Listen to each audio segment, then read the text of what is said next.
Là, tout a été brûlé. Il y a du cuir et même de l'amiante. Vous voyez?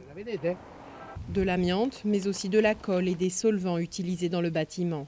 Dans le triangle de la mort, comme on le surnomme ici, une zone située entre Naples et Caserte, on trouve de tout, et surtout le pire. Selon les associations de protection de l'environnement, des millions de tonnes de déchets toxiques ont été brûlés ou enfouis sous terre durant des décennies par la mafia, dans ces champs de choux-fleurs, de patates ou encore de fraises. Dans cette zone, appelée aussi Terre des Feux, le nombre de cancers a bondi de plus de 40% chez les femmes et de 47% chez les hommes. Il n'y a pas que le nombre de tumeurs qui a augmenté, mais aussi le nombre d'allergies, les malformations aussi. J'ai 3 de mes patientes qui ont dû avorter, des jeunes femmes. Les fœtus avaient des malformations graves. Tina et les autres ont payé un lourd tribut. Elles ont toutes perdu un enfant de tumeurs liées à ces déchets toxiques. Grâce au soutien du prêtre de Caivano, le père Maurizio Patriciello, elles ont le courage, malgré la douleur, de faire entendre leur voix.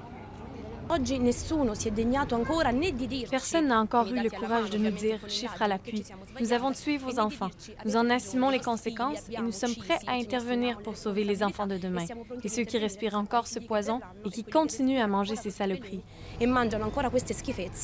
Pourtant, on connaît les coupables, la Camorra, la mafia napolitaine qui a fait du traitement des déchets toxiques un business juteux ces 30 dernières années. Un boss repenti du puissant clan des Casalesi, Carmine Schiavone, a même alerté les pouvoirs publics en 1997, mais en 16 ans, rien ou presque n'a été fait.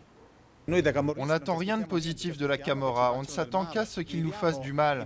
Mais nous vivons dans un État qui a le devoir de protéger ses citoyens, et ça n'a pas été fait. Ces dernières semaines, les pouvoirs publics ont multiplié la mise sous séquestre de terrains dont les sols étaient pollués. Un choc pour certains agriculteurs qui ignoraient que leurs champs avaient servi de décharge à ces déchets toxiques. À Caivano, au centre de l'attention médiatique depuis plusieurs semaines, les incendies pour éliminer ces déchets ont diminué. Mais les habitants ne sont pas dupes. Ils savent qu'ailleurs, la mafia continue son travail. Pire encore, ils redoutent que la Camorra ne s'infiltre désormais dans les activités de décontamination de ces terrains.